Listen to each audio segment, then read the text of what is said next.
COVID-19 vaccination and pregnancy, training for healthcare professionals working in maternity settings.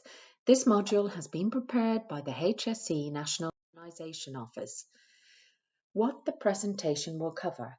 We will cover COVID-19 vaccinations, its importance in pregnancy, recommendations, safety, and how vaccines work. What is your role as a healthcare professional?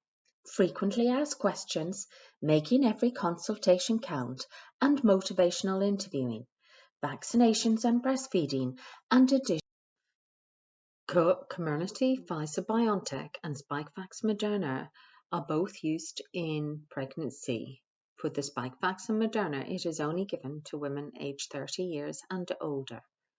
Nuvaxovid is only used if there is a contraindication or precaution to an mRNA vaccine. The pregnant women and the relevant healthcare professionals should engage in a shared decision-making process in advance of vaccination. The bivalent mRNA vaccines were introduced to improve coverage against the Omicron variants. They are adapted versions of the original Comirnaty and Spikevax vaccines. They have been modified to target Omicron subvariants in addition to the original strain of SARS-CoV-2 virus. The adapted vaccines authorised by the EMA for use in Ireland include Comirnaty Original Omicron BA1, Spikevax Bivalent Original Omicron BA1, Comirnaty Original Omicron BA4-5, and Spikevax Bivalent Original Omicron BA4 and 5. The National Immunisation Advisory Committee recommends mRNA vaccines remain the preferred option for use in pregnancy. For pregnant adolescents and adults, a COVID-19 booster vaccine is recommended once in pregnancy. If a pregnant person has not had a previous COVID-19 booster, the first booster is recommended at least 4 months after their last COVID-19 vaccine dose or SARS-CoV infection. For pregnant persons who have had a booster dose prior to pregnancy, they should receive a booster once in pregnancy at an interval of 6 months or more since their last booster dose or SARS-CoV infection. Booster doses can be given at any stage in pregnancy, but ideally should be given between 20 and 34 weeks gestation. If it is more than 12 months since their previous COVID-19 vaccine or infection, administration of the booster early in pregnancy should be considered. COVID-19 vaccines can be given at the same time or at any interval from other vaccines recommended in pregnancy, including the flu vaccine and the pertussis vaccine. For immunocompromised pregnant women who are receiving a booster, a second booster dose within the same pregnancy may be considered if 6 months has elapsed since their last booster dose or SARS-CoV-2 infection. There is more limited experience in the use of Nuvaxovid in those who are pregnant, and this should only be considered if the potential benefit outweighs the risk. Why is COVID-19 vaccination important in pregnancy? Well, pregnant women have a similar risk of COVID-19 infection as non-pregnant women. When there are higher rates of COVID-19 infection in the community, this means the risk of infection is higher. Pregnant women have a higher risk of severe illness in their pregnancy and also in the early postpartum period. They have higher risk also of having pregnancy-related complications compared to non-pregnant women.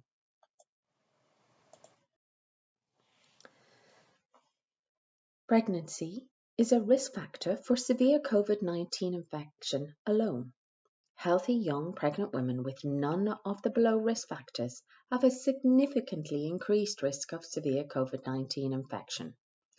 The groups at increased risk include women in the third trimester, 28 weeks or more of pregnancy. Pregnant women from Black, Asian, and ethnic minority backgrounds are more likely than other pregnant women to be admitted to hospital with COVID-19. Risk factors for serious COVID-19 illness in pregnancy include those aged 35 and older with a BMI of 30 or more, or with underlying conditions listed in Table 5A.2, Chapter 5A of the Immunisation Guidelines. In conclusion, you should target all pregnant women for COVID-19 vaccination and screen pregnant women for COVID-19 infection for comorbidities that put them at higher risk. The benefits to the baby of COVID-19 vaccination if the mother is vaccinated in pregnancy.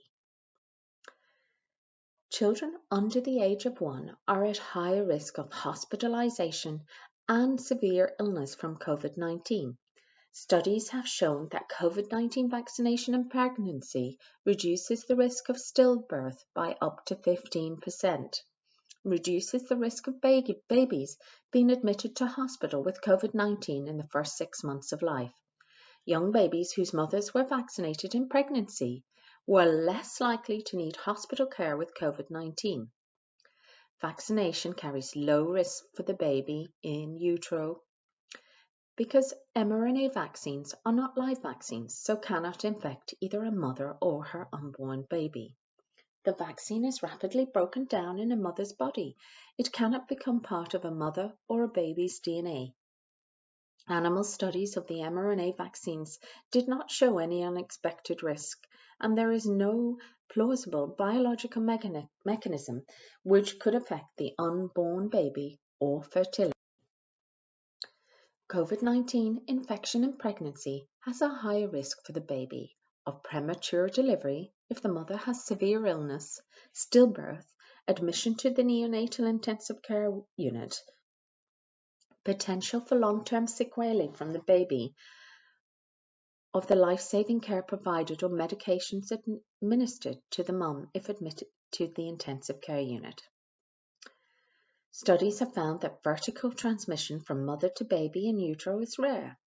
COVID-19 infection in pregnancy does not increase the risk of developmental problems in the baby, but it does increase the risk of admission to the neonatal intensive care after birth.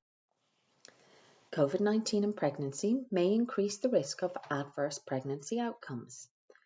Mothers may be admitted to hospital with COVID-19 infection or to the intensive care unit, and they may even deliver the baby in the intensive care unit. They may develop placentitis, postpartum hemorrhage, hypertensive disorders.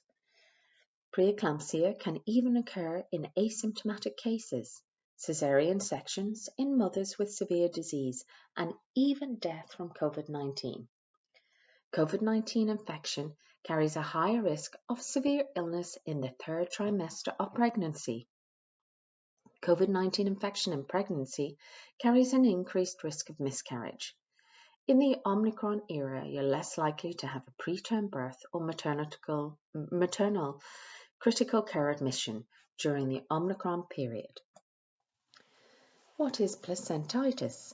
Placentitis is an inflammation of the afterbirth of placenta which was seen in the Delta wave, a rare condition causing fetal distress and stillbirth in a number of women who had COVID-19 infection. It typically occurred within 7 to 21 days of the COVID-19 infection in the second half of the pregnancy, and we do not know why it happens to some pregnant women. We advise pregnant women if they get COVID-19 infection, they need to arrange hospital follow-up. They need to monitor their fetal movements and attend a maternity unit if they notice a significant reduction in movement. But there is no evidence that COVID-19 early in pregnancy is a risk to the baby later on in pregnancy. Proportion of pregnant women with symptoms and moderate to severe COVID-19 infection, a comparison by dominant COVID-19 variant. During the Wuhan or original wild COVID-19 infection phase, 24.5% of pregnant women developed symptoms of moderate to severe infection. During the Alpha wave, this rose to 36.2%, and it rose again to 42.8% during the Delta wave, but dropped back again to 14.6% in the Omicron era. A UK study of COVID-19 infection in pregnancy during the Omicron wave studied the perinatal outcome of 3,699 women admitted to hospital. The results showed that most pregnant women admitted with moderate severe COVID-19 infection were unvaccinated. The severity of disease decreased with vaccination. This highlights the importance of completing the recommended course. Also, ICU admission and moderate infection were higher in the unvaccinated and also the partially vaccinated. How do mRNA vaccines work? They are inactivated vaccines, not a live vaccine. They do not contain any live virus. The vaccine is injected into the deltoid muscle. An mRNA vaccine is like a set of instructions to our cells. mRNA stimulates the muscle cells to produce a protein which is harmless, called a spike protein. The immune system recognizes this spike protein, responds with antibody production and immune cell response. There is no interaction with our own DNA. The mRNA stays in the cytoplasm of the muscle cell. It doesn't enter the nucleus where our DNA is stored. Antibodies produced by the body cross the placenta and may provide some protection to the baby at birth. The mRNA in the vaccine is broken down in the body within 72 hours, and there are no preservatives in the vaccine. What do we know about the safety of mRNA vaccines in pregnancy for the baby?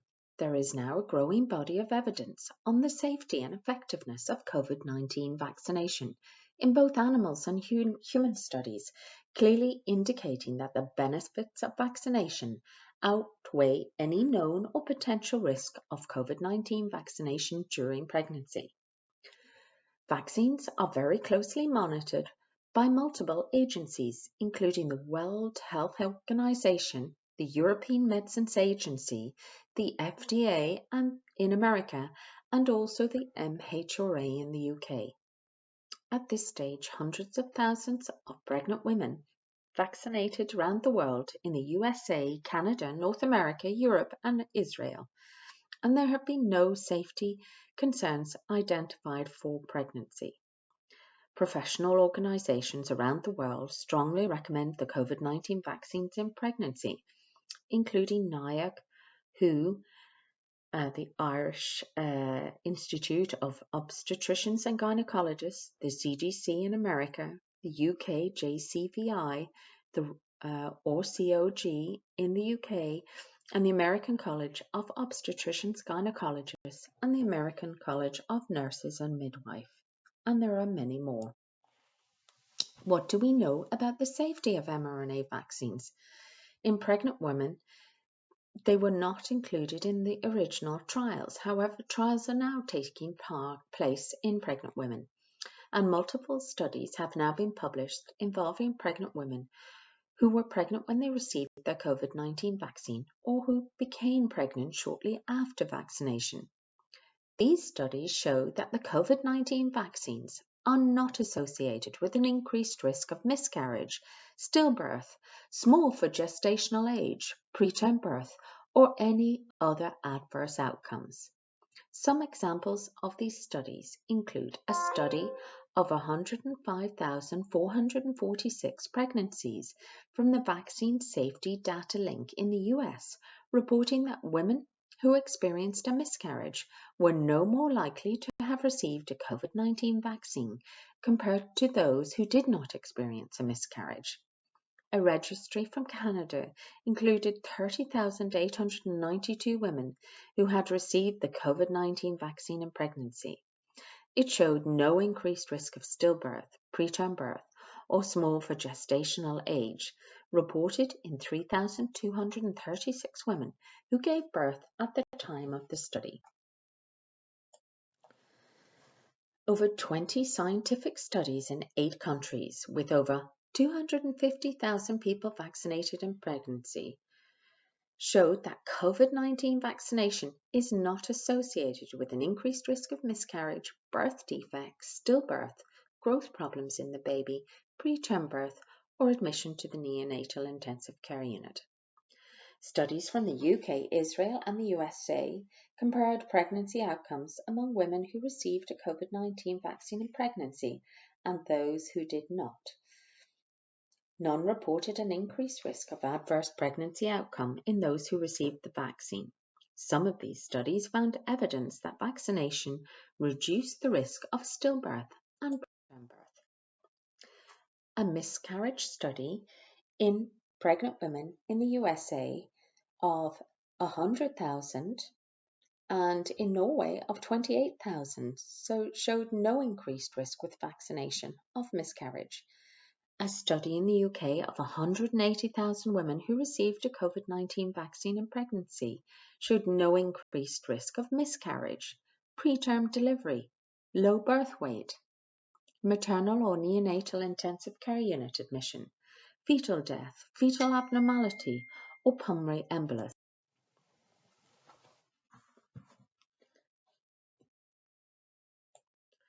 A study in Scotland of 18,000 women who received COVID-19 vaccination in pregnancy showed no increased risk of stillbirth or preterm birth. A study of the Global COVID Pregnancy Register included 7,000 women vaccinated during pregnancy and found no increased risk of miscarriage, preterm birth, stillbirth, or admission to the intensive care unit. What do we know about the safety of vaccines for the mother? Common adverse events are the same in pregnancy as for others, such as injection site pain, fatigue, headache, myalgia, arthralgia, chills, nausea and vomiting, axillary swelling and tenderness, pyrexia and injection site swelling. These are usually mild or moderate in intensity and resolve within a few days after vaccination. For the new adaptive vaccines, they have a similar side effect profile to the earlier COVID-19 vaccines. What do we know about the safety of the vaccine for the mother? Very rarely, myocarditis and pericarditis can occur. This is a very rare side effect occurring in 1 in 10,000 vaccinated people. It is more common in younger men and after a second dose of a primary course, and it has a mild course and resolves with conservative treatment, as with myocarditis and pericarditis from other causes. Long-term follow-up of cases is ongoing. Note, COVID-19 infection is associated itself with myocarditis and pericarditis. There is no association between an mRNA vaccine and clotting disorders, such as thrombosis. Thrombocytopenia syndrome is a very rare side effect. For more information, see the Immunisation Guidelines for Ireland, hosted on the Royal College of Physicians website. What is my role as a healthcare professional working in the maternity settings? It is important to make every contact count. Ask and check if vaccinated at every contact, antenatally and postnatally. Healthcare professionals and studies have been found to be the most trusted source of information about vaccines. What you say and how you say it makes a difference. Recommend the vaccine. A recommendation by a trusted healthcare professional strongly influences vaccine acceptance. If someone is hesitant about the vaccine, the World Health Organization recommends a motivational interviewing type approach, a patient-centered conversation designed to increase trust in vaccines, patients' motivation, and a likelihood of health behavior uptake, similar to that of making every consultation count, as this has been proven to increase vaccination uptake. First of all, how does the person feel about vaccination? Most people who are undecided about vaccination are not anti-vax. They are just unsure, have doubts, or are worried. A very small proportion of people are against vaccination or anti-vax. In terms of vaccine hesitancy, skilled communication with a healthcare professional can influence decisions. People may start in the red box and refuse all. I don't trust vaccines. But the majority of people lie in the yellow to green areas. They may refuse but are unsure of vaccines. I don't think I'll get it, I'm not sure. They may accept some, delay some, or refuse some. I don't know, I have my doubts. They may accept, but are unsure. I think I'll get the vaccine, but I have some questions. And they may accept all. I'm ready to get the vaccine. If you're undecided about the vaccine, the motivational interviewing approach is the one to take. In motivational interviewing, you ask open-ended questions. A question like, can I ask you what you're worried about? You need to affirm the person's strengths. It's good that you're asking a question about vaccines. You acknowledge and validate their concerns. It can be worrying when you read things like that online. Reflect and respond to them. I understand that you want to make the best choices for you and your baby, but that you have some concerns about X. Ask them, provide information, and verify their understanding. Address the specific concerns they have, and don't bring up new concerns, as that may help to propagate the myth. Ask questions like, can I ask you what you know about COVID-19 vaccines? Can I provide you with some information based on what you've told me? How are you feeling about the vaccines now we've had a chance to talk about it? Point to other sources of trusted information, such as the HSE or the Royal College of Physicians Ireland. Remember the positives. The vaccine protects against serious illness. Describe the person's action and leave the door open for them to come back. You decided to go ahead and get the vaccine, and you're going to make an appointment with your GP to get it. You're going to read the information I gave you and then talk to me about it again when you're back next week. Remember to recommend the vaccine for them and their partner. If relevant, tell your own story. For example, I got the vaccine when I was pregnant. If they refuse vaccination, how do you proceed? Well, it's important, if you take a motivational interviewing approach, to be non-judgmental. I can see that you're feeling strongly about this and that you want to do the best for your baby. Ask their permission to discuss it. Would it be okay with you to talk about vaccinations against COVID-19?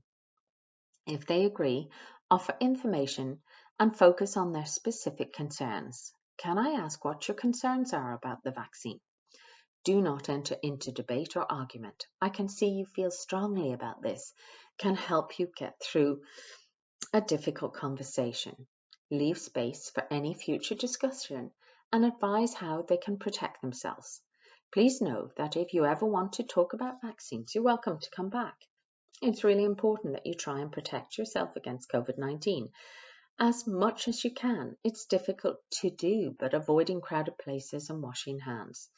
The goal is to maintain the relationship with the pregnant woman so the door remains open.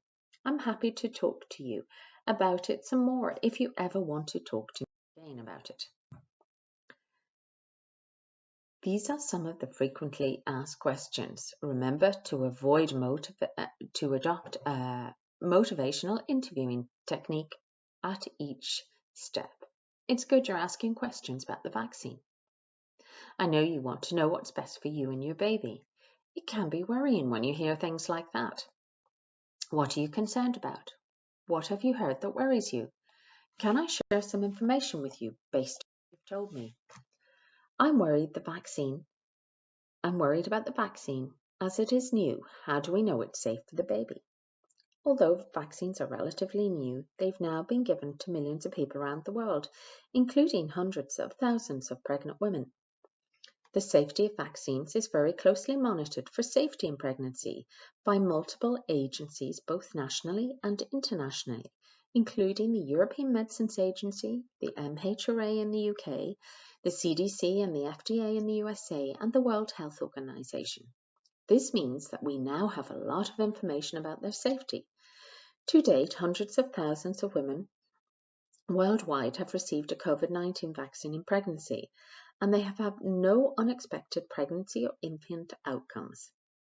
No safety concerns were identified in studies of pregnant women who got the vaccine while pregnant or became pregnant shortly after getting the vaccine, and there were no safety concerns identified from these studies.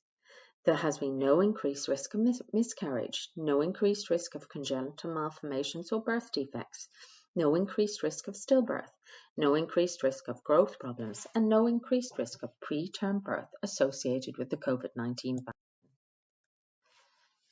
I have heard the vaccines can affect fertility. The mRNA vaccine, or the mRNA that is in your vaccine, doesn't go into the part of our cells, the nucleus, where our DNA is kept, so it cannot affect fertility in any way. A number of scientific studies have shown that COVID-19 vaccines do not reduce fertility. Firstly, a number of studies have shown that COVID-19 vaccines do not affect ovarian function, egg quality, fertilization, or the number of women who became pregnant. Secondly, there are a number of women enrolled in clinical trials who became pregnant after getting the vaccine, and the number of women who unintentionally became pregnant during clinical trials was equal among women who received the vaccine and those who did not receive the vaccine. A large number of women have become pregnant since receiving the vaccine. The COVID-19 vaccine doesn't affect male fertility. 3 studies have shown the vaccine does not impact sperm quality or sperm count. Can I protect myself against COVID-19 in other ways? Well, society has opened up, so it's much easier for the virus to spread. The Delta wave was highly infectious, and the new Omicron variant is even more infectious. All of these reasons mean it's difficult to protect yourself against exposure. It's always important to follow the current public health advice, but protection by vaccination is very important.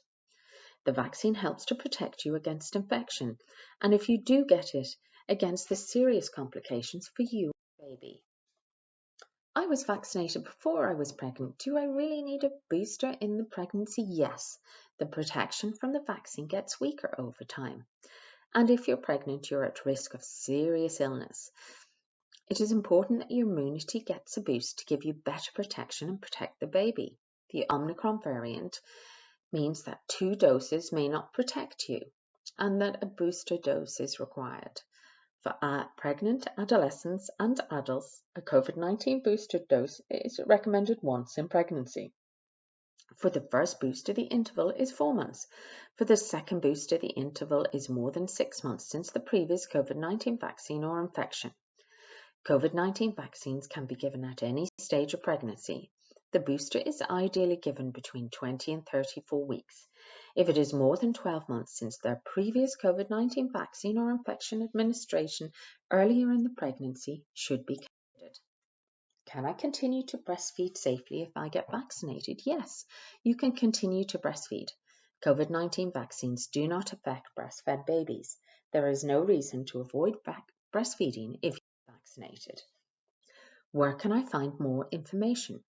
Well, we have resources at our website at www.immunisation.ie with a pregnancy-specific page. There are Q&As for pregnant and breastfeeding women that the Royal College of Physicians Ireland, NIAC, the Rotunda and the Irish Institute of Obstetricians and Gynecologists have prepared. There is also a video about communicating with women who may be hesitant about vaccines, guidelines from the National Immunisation Advisory Committee, and links to training for the HSE land and training modules for vaccinators. And we have different resources in different languages, including videos. This is the end of the module. Thank you for listening.